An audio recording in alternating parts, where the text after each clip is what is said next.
welcome to another Unwinding with Fiber and Fabric. And welcome to Tortofleece 2025. This is a pretty monumental day because not only am I spinning with my son for the first time in almost 10 years, this is the first time I will be spinning with somebody else in the room. This is the first time, I should say, recording a video with somebody else in the room. For those of you that have been watching me for a while, you know that when I first started doing these videos 5 years ago, I couldn't even face the camera. Certainly couldn't speak to the camera.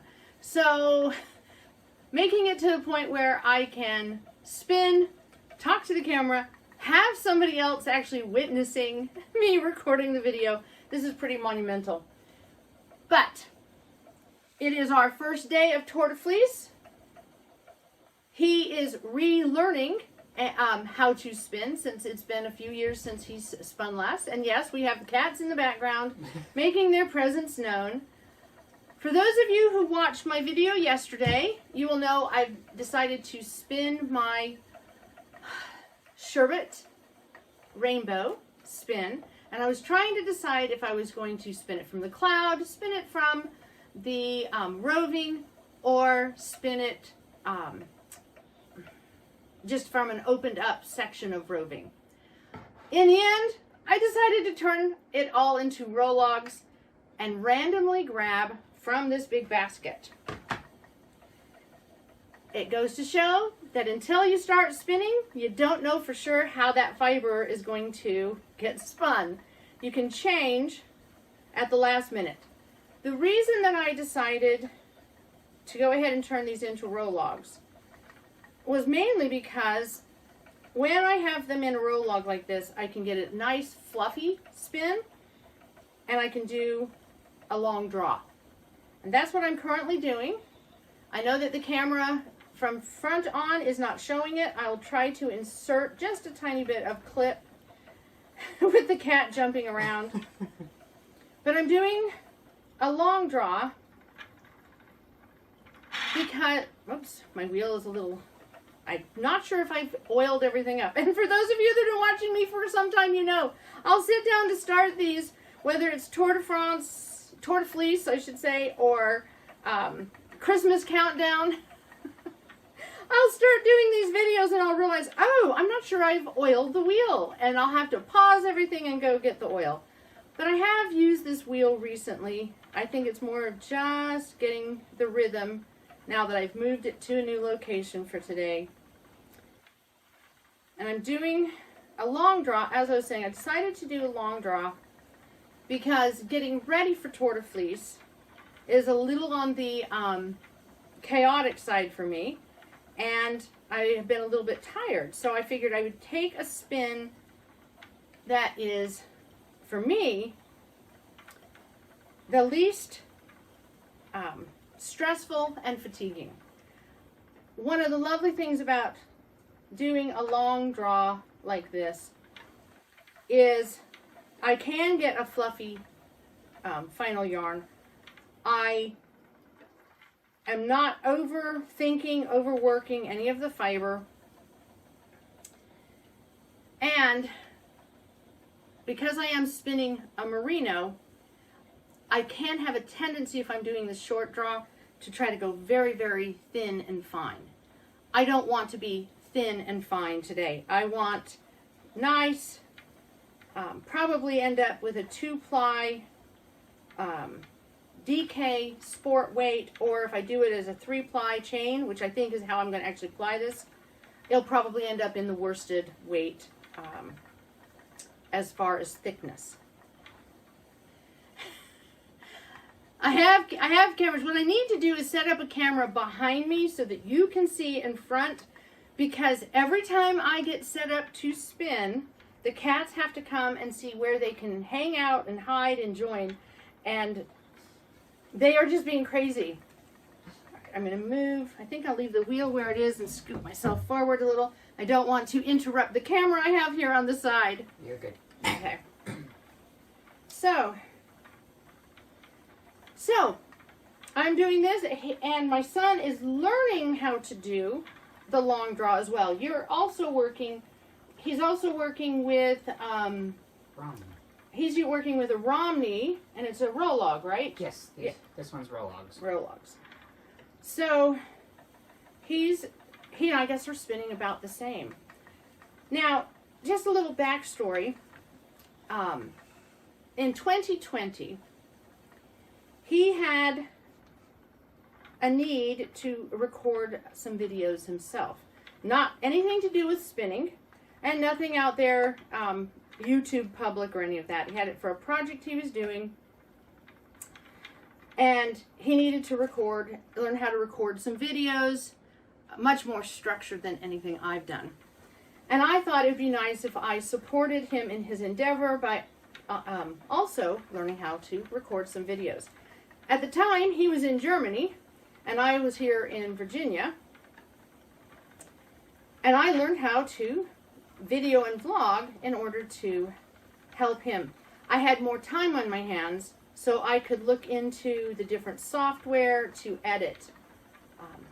In the end, I think we ended up using different software initially to create our videos. But it was a joint effort. We tried to get my daughter involved as well. She had just returned from Mongolia. She had been in the Peace Corps, and of course, all of you know 2020 had some disruptions.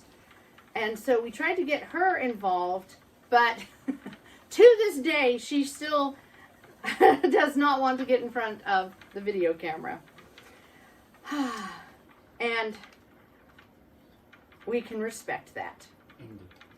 So here we are now going into the 6th Tortofleece that I am vlogging. And I have company.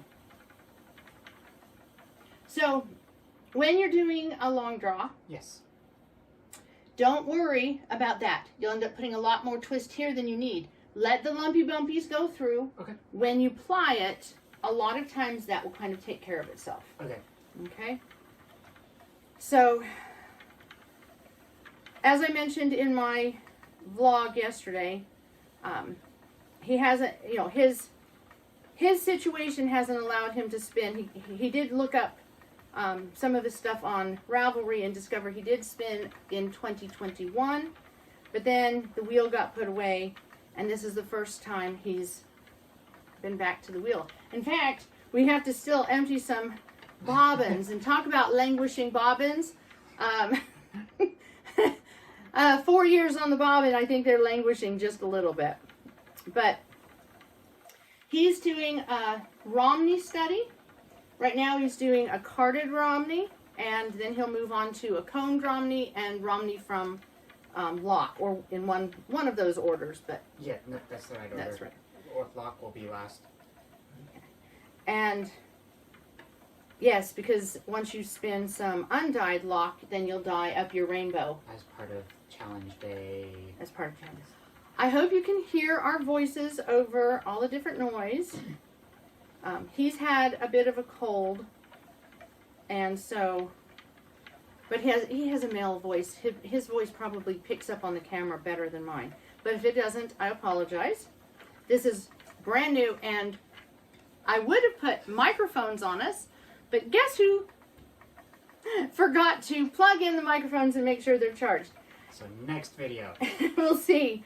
I like the microphone that my phone has better than the ones that I plug into my phone. I like the sound better, but the microphones do help a lot when we're doing with when we have the camera a little bit further away, so that we can spin. So yeah, that is what we're doing.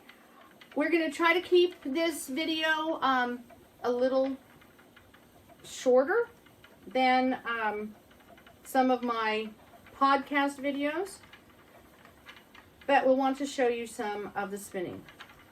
So for now, we're just going to spin and probably put a montage, and we'll be back with you in just a bit.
Okay, so this has been a good first spin for our Tortofleece. We had to take a moment and adjust his wheel. He started figuring out the long draw just a little bit, and he wasn't getting enough twist in his fiber, so we had to shift which whirl he was spinning on. So this is going to be an interesting fiber form. It is going to be woolen. There's a lot of really fluffy bits that are going to probably not have a lot of twist in them, but his hands are getting more adjusted. He's starting to get the feel a little bit more of the long draw and a woolen spin. And I have at least made it from one end to the other end of my bobbin. So that is where we're going to call it for today. And I will go and edit this video. And we'll see you again tomorrow. I hope this has been, if nothing else, a few minutes to unwind with fiber and fabric as you spin Tortofleece. Until tomorrow, happy spinning!